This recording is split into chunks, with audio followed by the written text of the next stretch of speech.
Competition है, मुझे उसमें परी बन के जाना है। आप मुझे परी की ड्रेस दिलवा दो ना प्लीज। और हाँ, मैं ना झांसी की रानी बनूंगी। आप प्लीज मेरे लिए रानी वाली ड्रेस दिलवा दो ना। सुची, पुन्नी, देखो तुम दोनों ना उस कंपटीशन में पार्टिसिपेट नहीं करोगी। लेकिन क्यों? अरे एक बार मैंने बोल दिया ना कि तुम उस कंपटीशन में पार्टिसिपेट नहीं करोगी तो नहीं करोगी बस। लेकिन हमारी क्लास की सारी लड़कियां पार्टिसिपेट कर रही हैं। अरे उन्हें करने दो, लेकिन तुम दोनों नहीं करोगी। चलो। मंजू, ये क्या कर रही हो तुम? अरे बिना वजह अपनी फ्रस्ट्रेशन बच्चों पर क्यों निकाल रही हो? अरे तो और क्या करूं मैं? उनकी जिद मान लूं मैं? तुम तो जानते हो ना अच्छी तरह से कि हमारे पास पैसे नहीं है। वो कंपटीशन में पार्टिसिपेट करेगी तो उनकी ड्रेस के पैसे हम कहां से लेकर आएंगे? विनोद, मेरे तो दिमाग ने काम करना ही बंद कर दिया है। चारों तरफ से मुश्किलें दिखाई दे रही है। मुझे तो ये नहीं पता कि मेरी दोनों बच्चियां और कितने दिनों तक स्कूल जा पाएंगी।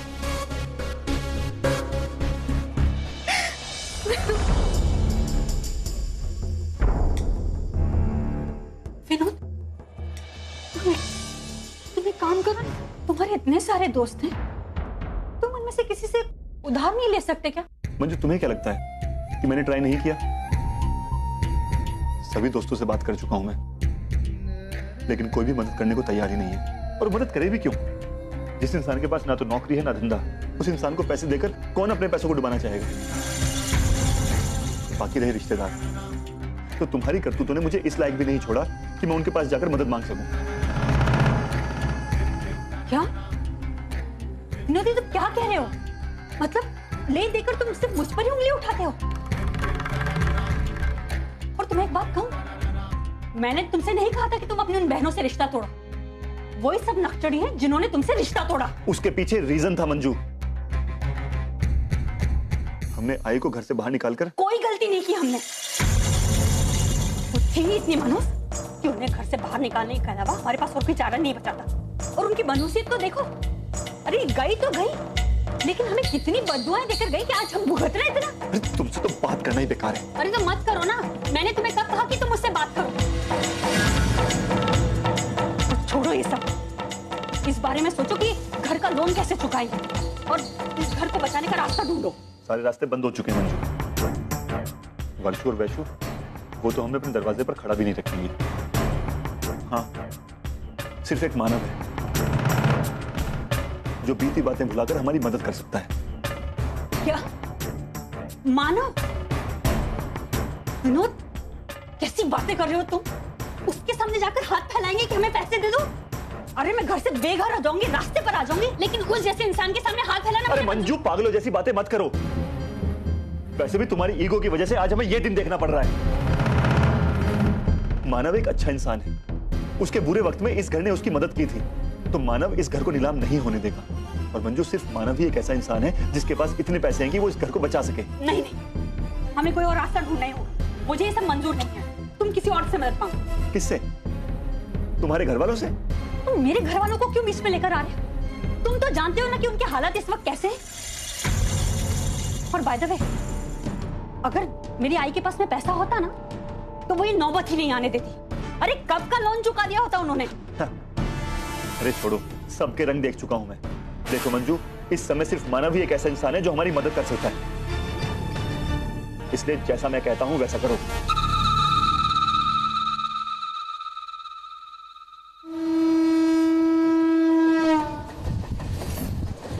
वहाँ सब कहाँ है? कोई दिखाई नहीं दे रहा। मानव आई सच्चू को स्कूल छोड़ने गई है और आपकी आई अपने किसी फ्रेंड से मिलने गई है और सोम अभी तक सो रहा है। अच्छा, मेरा टिफिन तैयार है। हाँ। तो सुनो, तुम्हें याद है ना, तुम्हें आज मेरे साथ बैंक गया पेपर साइन करने। हाँ मानव जी, तो मैं लेने आऊंगा और फिर मैं तुम्हें छोड़ दूंगा, ठीक है? ठीक।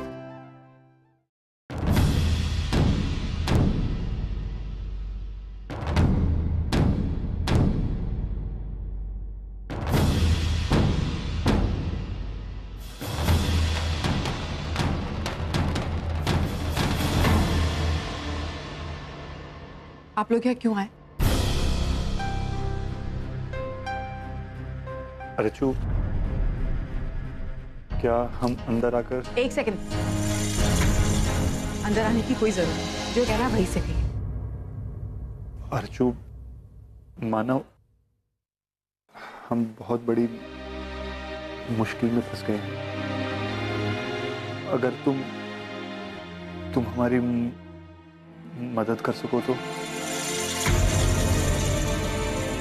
मैं जानता हूं कि इस तरह मदद मांगना गलत है, लेकिन हमारे पास कोई और चारा ही नहीं था। हम दोनों की नौकरी छूट गई है और हमारा घर। तुम्हारा घर? हाँ? नहीं विनोद, वो घर तुम्हारा कभी नहीं था। वो घर सुलोचना आई का था जो तुमने धोखे से अपने नाम पे लिखवा।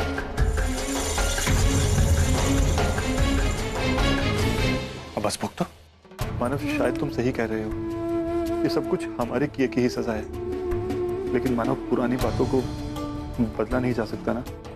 हाँ, हम ये जरूर ध्यान रखेंगे कि आगे ऐसी गलती दोबारा ना दोहराई जाए।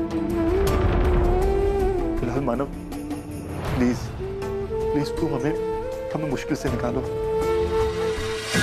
बुरे वक्त पर रिश्तेदारी काम आते हैं ना। कौन रिश्तेदार? हम? विनोद, हमारा रिश्ता तभी टूट गया जब तुमने आई को घर से निकाला था। और जब रिश्ता ही नहीं रहा तो फिर मदद क्यों? जाओ यहाँ से। सुनाओ मानव, जितनी खरी खोटी सुनानी है सुना सकते हो तुम, लेकिन प्लीज हमारी मदद करो, वरना हम सड़क पर आ जाएंगे। आई को जब घर से निकाला था तो वो भी तो सड़क पे आ गई। जितनी रात उन्होंने सड़क पे बिताई है, उन रातों का हिसाब मांग रहे हैं भगवान। जाओ और भुगतो विनोद। अर्चू, प्लीज, तेरे दादा से गलती हो गई। अर्चू, प्लीज अपने दादा को माफ कर दो। मानव, इनसे कह दीजिए कि यहाँ से चले जाए, क्योंकि ना कोई मेरा दादा और ना कोई मेरी बहन है। और वैसे भी मैं अजनबियों से बात नहीं करती। और हाँ, जिन लोगों ने मेरी आई को इतनी तकलीफ दी है ना, मैं उन्हें जिंदगी में कभी माफ नहीं कर सकती। अच्छा तो बिल्कुल ठीक है, लेकिन मानो प्लीज देखो, हमारे लिए ना सही, कम से कम उस घर को बचाने के लिए हमारी मदद कर दो। वो घर में तुम्हारे अर्चू का बचपन गुजरा है। वो घर आई के लिए भी बहुत मायने रखता है। आई की पूरी जिंदगी उस घर के साथ जुड़ी हुई है। आई भी तो नहीं चाहेगी कि करंस का घर नीलाम हो। कैसे लोग हो? कैसे लोग हो तुम? शर्म नहीं आती अपने आप? जब आई को घर से निकाला, सड़क पर छोड़ दिया, तभी तुम लोगों को शर्म नहीं है? और आज आई को ढाल बना के तुम हमसे मदद मांग रहे हो। विनोद, इससे पहले कि मैं तुम्हें घर से निकालूं, खुद चले जाओ यहाँ से।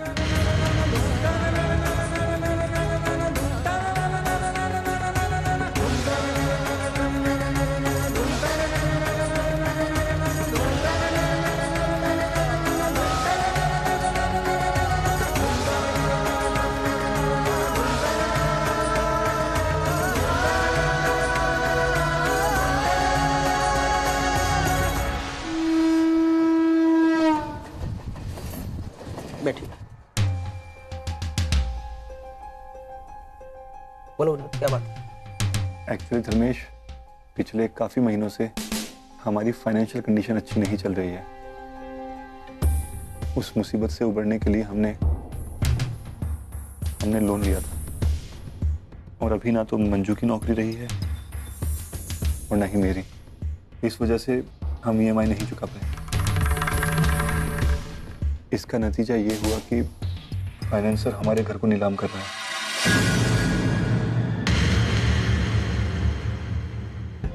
15 दिन का समय दिया है। अगर 15 दिन में हमने उसे पैसे वापस नहीं किए तो वो हमारा घर नीलाम कर देगा। धर्मेश, मैं तुमसे मदद मांगने आया हूं, प्लीज मेरी मदद करो। मैं मानव के पास भी गया था, लेकिन उसने मदद करने से इनकार कर दिया।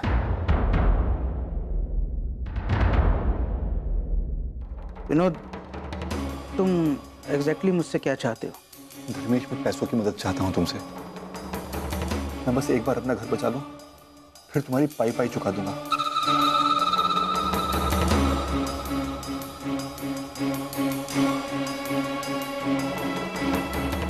ठीक है विनोद, मैं तुम्हारी मदद करने को तैयार हूँ।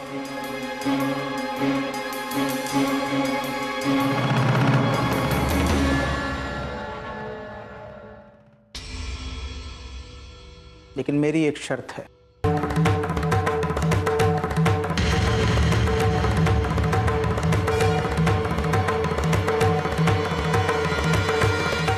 शर्त? कैसी शर्त धर्मेश? मैं तुम्हें पैसे नहीं दूंगा, हो जाने दो घर की नीलामी। नीलामी में मैं उस घर को खरीदूंगा और बाद में तुम्हें दे दूंगा। धर्मेश, ये कैसी बातें कर रहे हो? मेरा मतलब है, आप नीलामी में घर को खरीदेंगे तो आपको तो दुगने पैसे देने पड़ेंगे ना। आप ऐसा क्यों करना चाहते हो? क्योंकि मैं मानव को सबक सिखाना चाहता हूँ। बड़ा आदर्श दामाद बना फिरता है ना वो। अपनी सास की नजरों में बड़ा बनने के लिए वो नीलामी में उस घर की बोली जरूर लगाए, तब मैं उसे उसकी औकात दिखाऊं। उससे ज्यादा बोली लगाकर मैं उस घर को खरीदूंगा और बाद में तुम्हें दे दूंगा।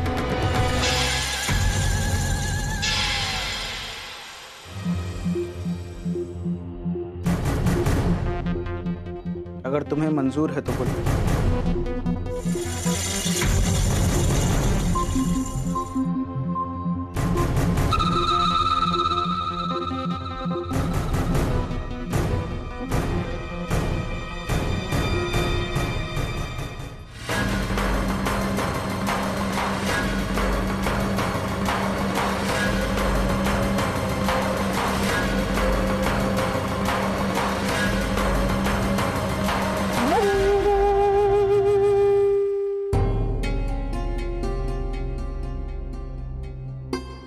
अरे वैश्य, तू यहाँ इस वक्त?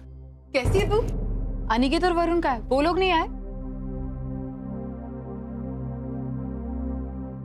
क्या बात है, तुम दोनों इतने सीरियस क्यों बैठे हो? आई, क्या बात है? एक्चुअली जीजू, मुझे पता चला है कि हमारा पुराना वाला घर नीलाम होने वाला है। बस वही बताने यहाँ आई थी। आई वो एक्चुअली मुझे इस बारे में पता था पहले से।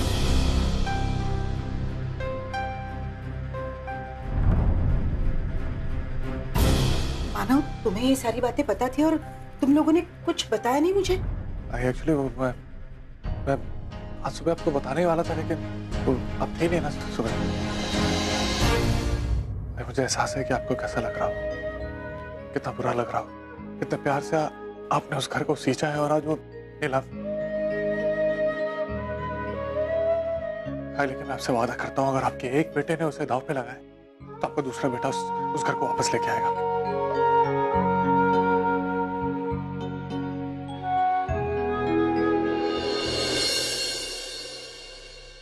विनोद दादा धर्मेश के पास आए थे मदद मांगने, और उन्होंने मदद के लिए हाँ भी कर दिया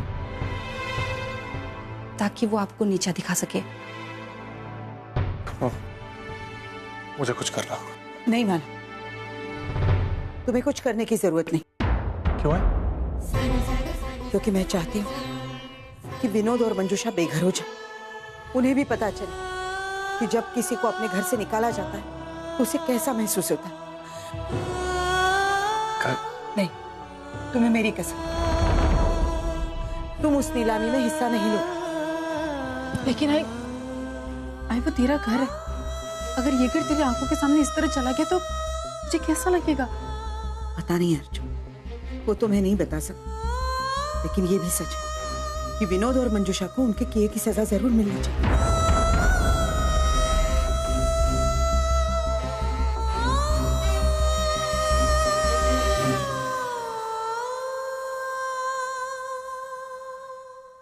आजी, मुझे मेरी सगी आई से मिलना है, मुझे उनके पास ले चलो ना।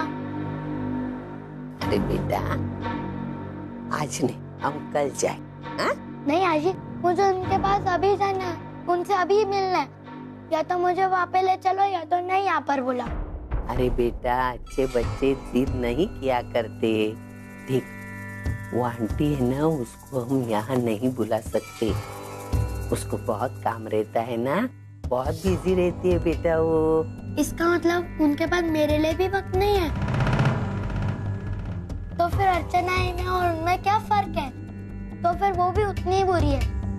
नहीं बेटा, ऐसा नहीं बोलती। नहीं अजय, मुझे उनके पास अभी मिलना है, मुझे उनके साथ अभी मिलना है। अरे ज्यादा जिद मत करना बेटा। अच्छा, मैं काम करती, मैं तेरी ना फोन पे बात करवा देती हूँ। एक मिनट।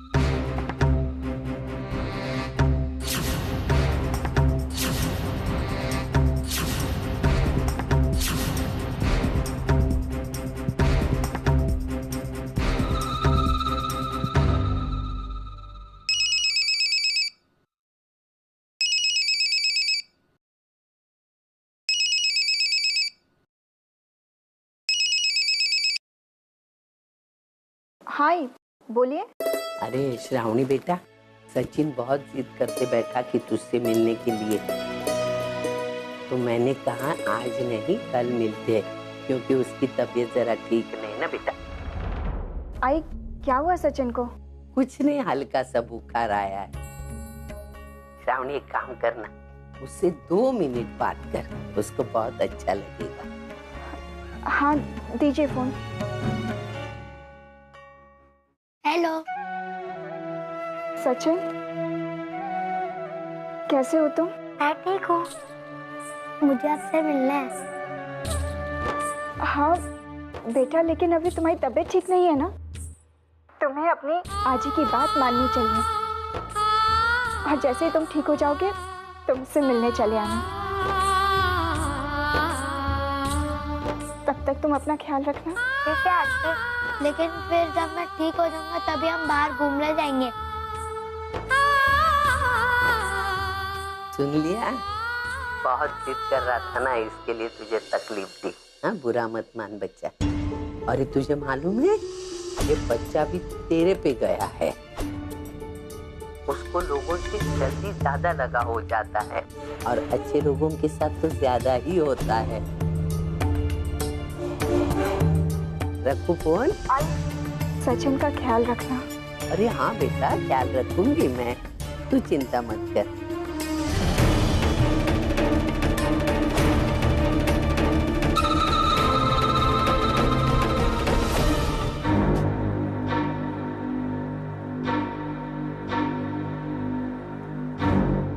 बच्चे सो गए? हाँ विनोद, सो गई दोनों। बहुत नाराज थी कि उन्हें कंपटीशन में पार्टिसिपेट करने को नहीं मिला। जैसे तैसे मैंने उन्हें समझा बुझा कर सुला तो दिया है, लेकिन विनोद, आज कम से कम एक बात की तो तसल्ली हो गई,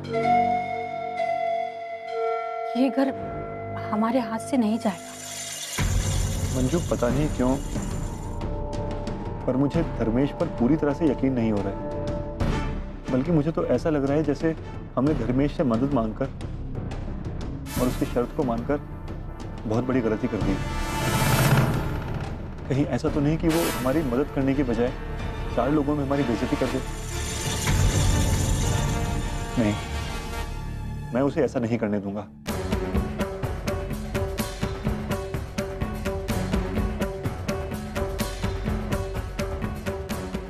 अच्छा, नहीं करने दोगे? तो फिर क्या कर लोगे तुम? विनोद, तुम ये बात क्यों बोल रहे हो कि वो मानव को नीचा दिखाना चाहता है, हमें नहीं?